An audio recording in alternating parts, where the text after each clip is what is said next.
Di tepi sungai Tigris, wilayah Mesopotamia yang dikenal hari ini bernama Irak, seorang anak lahir yang kelak akan mengguncang sejarah, namanya Yusuf bin Ayyub. Namun dunia lebih mengenalnya dengan gelar yang penuh wibawa.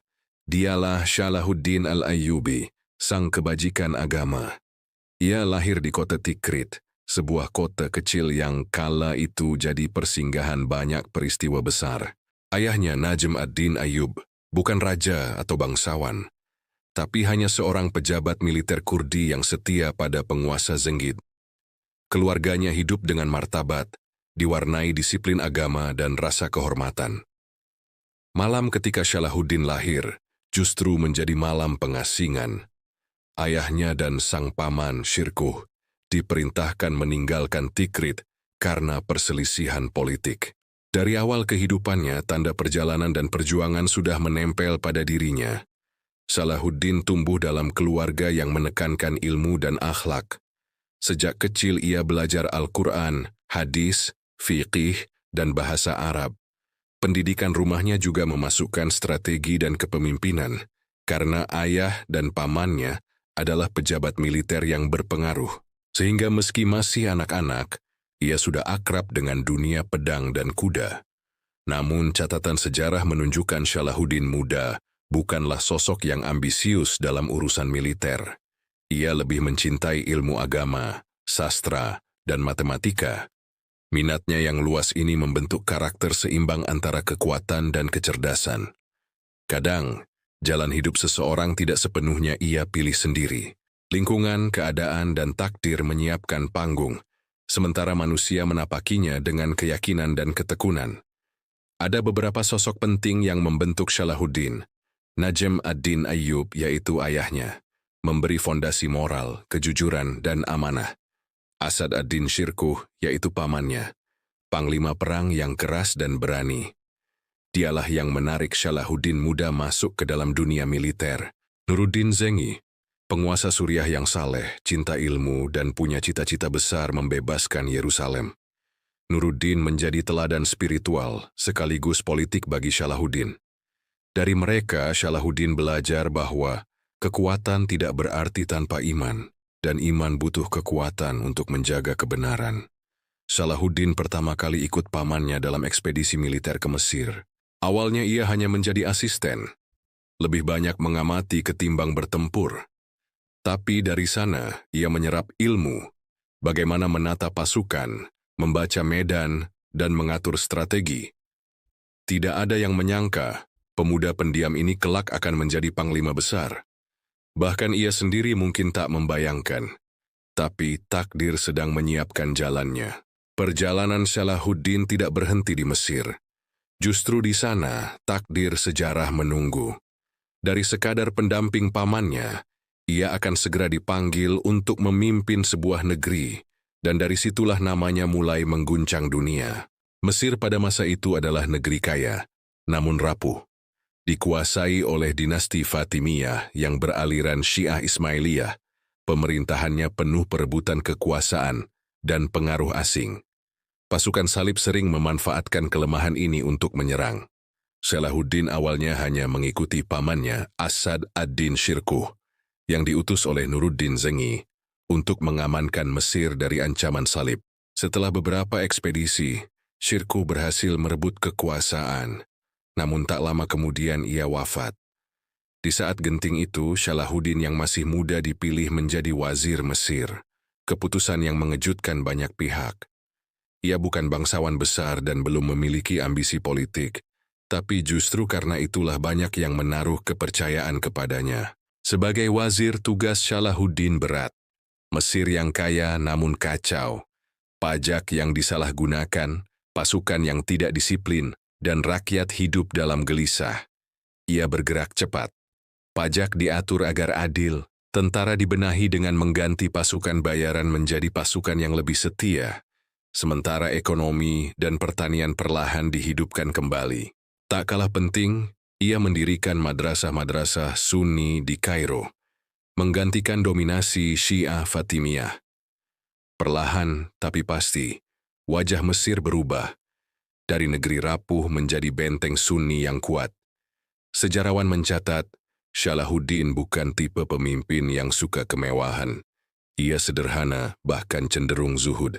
Meski menjadi penguasa negeri kaya, ia lebih sering membagi kekayaannya kepada rakyat dan pasukan. Kekuatan bukan hanya soal pedang, tapi juga soal hati. Pemimpin yang adil dan dermawan bisa mengikat kesetiaan lebih kuat daripada rantai besi. Perlahan pengaruh Salahuddin meluas. Dinasti Fatimiyah melemah. Khalifah terakhir, Al-Adid, meninggal, dan dengan itu berakhirlah dinasti Fatimiyah yang telah berkuasa 2 abad lebih di Mesir. Salahuddin pun diproklamasikan sebagai Sultan Mesir.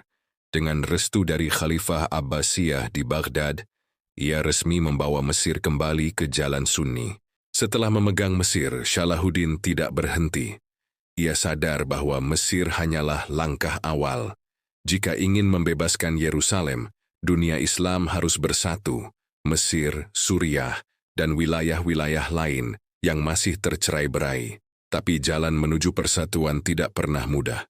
Ia akan menghadapi penguasa Muslim lain, perebutan kota penting, dan intrik yang lebih pelik dari sekadar melawan salib. Dari wazir muda, kini ia menjelma jadi Sultan Mesir. Tapi tugas sejati menantinya. Bagaimana menyatukan negeri-negeri Islam yang retak. Langkah inilah yang akan menuntunnya menuju pertempuran besar yang kelak mengguncang dunia. Setelah kokoh berdiri sebagai Sultan Mesir, Salahuddin mengamati situasi di sekitarnya. Tantangan sebenarnya bukan hanya pasukan salib, melainkan perpecahan internal umat Islam. Suriah yang saat itu dipimpin oleh keluarga Zengi, Mosul yang punya ambisi sendiri, dan Aleppo yang dikuasai pewaris Nuruddin yang lemah. Bagi Salahuddin, tidak ada pembebasan Baitul Maqdis tanpa persatuan para umat Muslim. Salahuddin memperkuat Mesir lebih dulu. Ia membangun benteng besar di Kairo, memperkuat angkatan laut di Laut Merah, dan memastikan rakyatnya terlindungi. Dengan begitu, Mesir menjadi basis kokoh yang tidak mudah diguncang. Sambil itu, ia tetap menjaga hubungan dengan Suriah, negeri yang dulu membesarkannya. Namun setelah wafatnya Nuruddin Zengi, Suriah terpecah, dan para penguasanya sibuk berebut kekuasaan. Banyak orang mengira Salahuddin hanya berperang melawan pasukan salib. Padahal, kenyataannya ia lebih sering berhadapan dengan sesama Muslim yang tidak mau bersatu. Di Damaskus, ia berhasil masuk dengan diplomasi dan dukungan rakyat. Di Aleppo, ia harus berhadapan dengan pasukan Zengi. Pertempuran demi pertempuran berlangsung, kadang dengan pedang, kadang dengan meja perundingan. Di Mosul, ia berhadapan dengan penguasa yang keras kepala, tapi akhirnya bisa diajak damai. Inilah strategi Salahuddin. Ia tidak buru-buru menumpahkan darah. Ia mengutamakan diplomasi, tapi tidak ragu berperang jika dibutuhkan. Tujuannya jelas, bukan memperluas kekuasaan pribadi, melainkan mempersiapkan satu panji Islam yang bersatu. Meski Nuruddin sudah wafat, cita-citanya terus hidup dalam diri Salahuddin. Ia selalu menyebut dirinya melanjutkan misi gurunya, menyatukan negeri-negeri Islam untuk membebaskan Yerusalem. Banyak ulama meneguhkan langkahnya, mengingatkan bahwa jihad bukan sekadar perang, tapi proyek besar yang butuh fondasi akidah, ilmu, dan keadilan.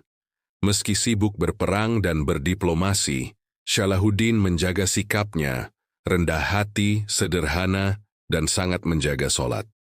Tentara dan rakyatnya melihatnya bukan hanya sebagai Sultan Mesir, tapi juga seorang hamba yang taat. Dari situlah lahir loyalitas. Persatuan bukan lahir dari ketakutan, tapi dari kepercayaan.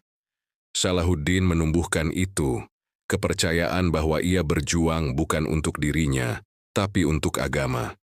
Akhirnya, usaha bertahun-tahun itu berhasil. Mesir dan Suriah kini berada di bawah komando Salahuddin. Mosul pun setuju bergabung dalam barisan besar Islam.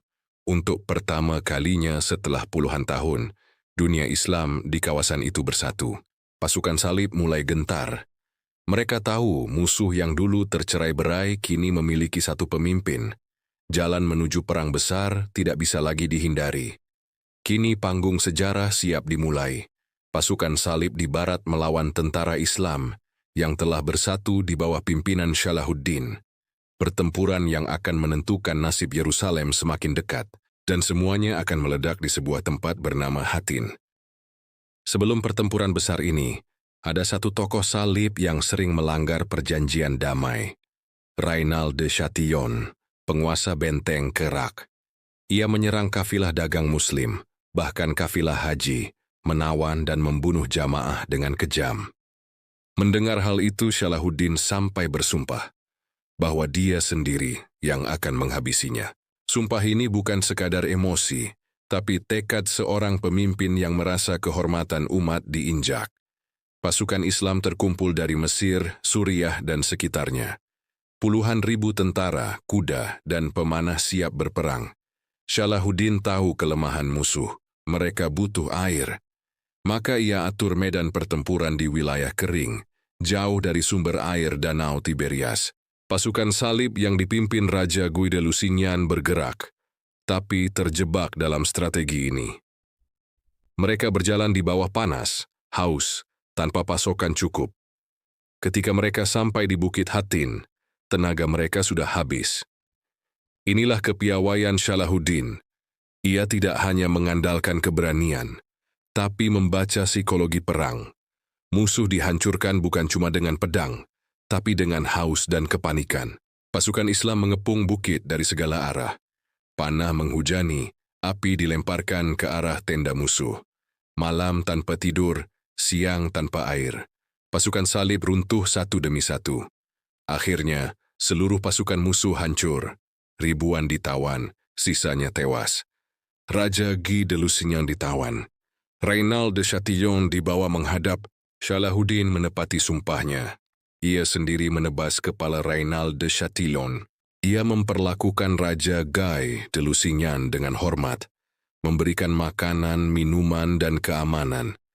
Sesuai prinsip Salahuddin yang terkenal yaitu King does not kill king, yang artinya raja tidak membunuh raja.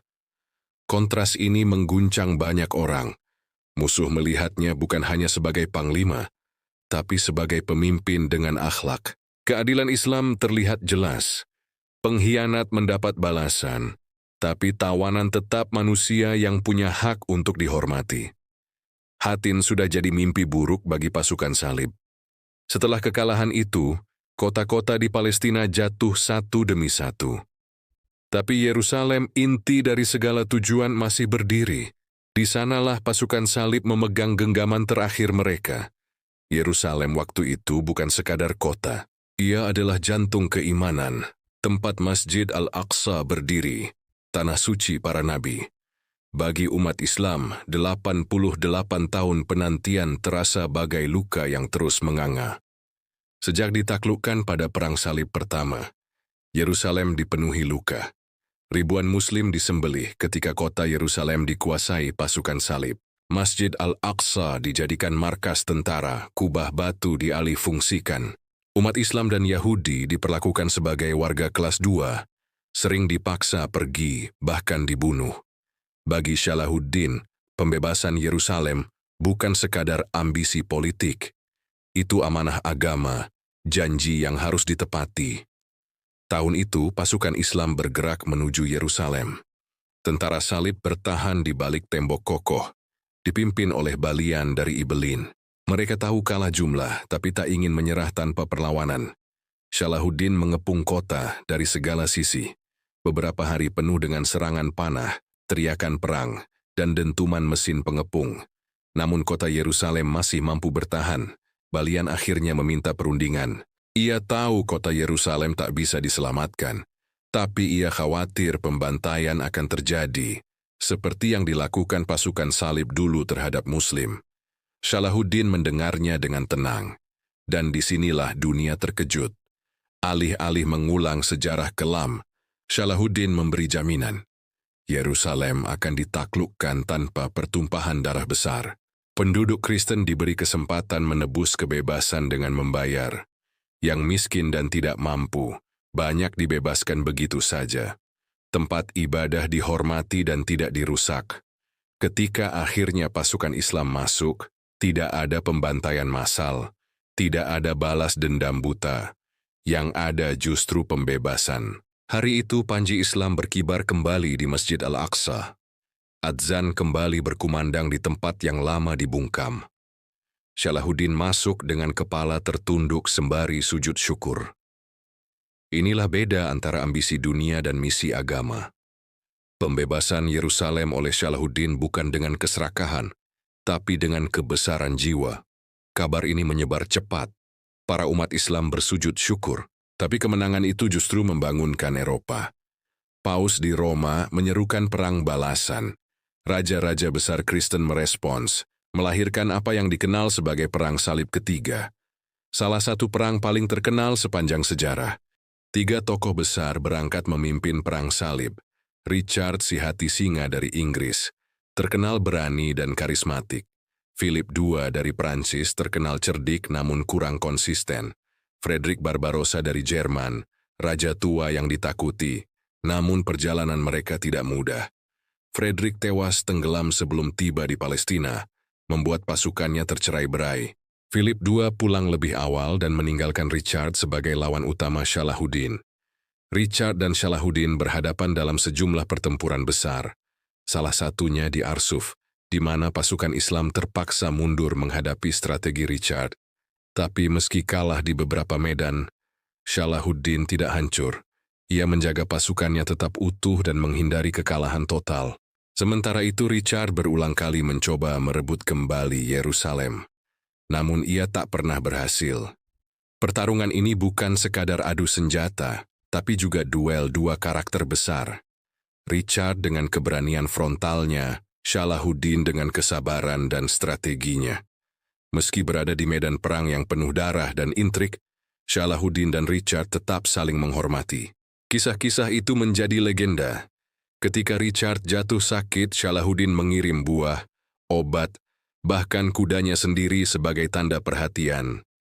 Namun perang tak pernah lepas dari pengkhianatan. Suatu ketika, seorang pengkhianat dari pasukan Salahuddin tertangkap. Richard memenggalnya sendiri, lalu mengirim kepala itu beserta surat kepada Salahuddin. Sebuah pesan tegas bahwa kesetiaan harus dijaga, sekaligus bentuk penghormatan terhadap musuh yang adil. Di sisi lain, ketika pasukan salib kehausan dan kelelahan, Salahuddin justru memerintahkan agar mereka diberi air minum. Tindakan ini mengejutkan dan membuat Richard kagum.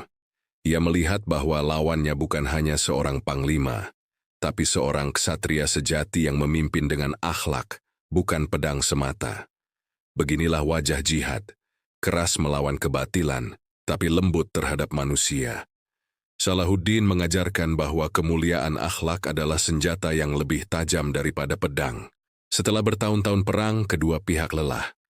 Richard menyadari tak mungkin untuk merebut kota Yerusalem. Sementara Salahuddin tahu kalau pasukannya butuh waktu untuk pulih. Akhirnya tercapai perjanjian. Yerusalem tetap di tangan Muslim. Peziarah Kristen diizinkan datang dengan aman. Beberapa kota pesisir dikembalikan kepada pasukan salib agar jalur laut tetap terbuka. Itulah akhir Perang Salib Ketiga. Tidak ada yang benar-benar menang, tapi Salahuddin berhasil menjaga Yerusalem tetap berada di tangan umat Islam. Perang telah reda. Yerusalem masih aman di tangan kaum muslimin. Salahuddin yang sepanjang hidupnya ditempa oleh medan pertempuran, akhirnya berhadapan dengan musuh yang tidak bisa ditaklukkan dengan pedang, yaitu penyakit. Setelah perjanjian damai dengan Richard, Salahuddin tinggal di Damaskus. Ia masih memimpin, masih memperhatikan rakyat, tapi tubuhnya kian rapuh.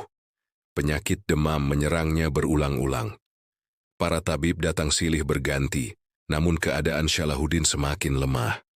Di sekelilingnya, orang-orang yang dulu menemaninya di medan perang kini hanya bisa menyaksikan bagaimana sang singa gurun mulai melemah.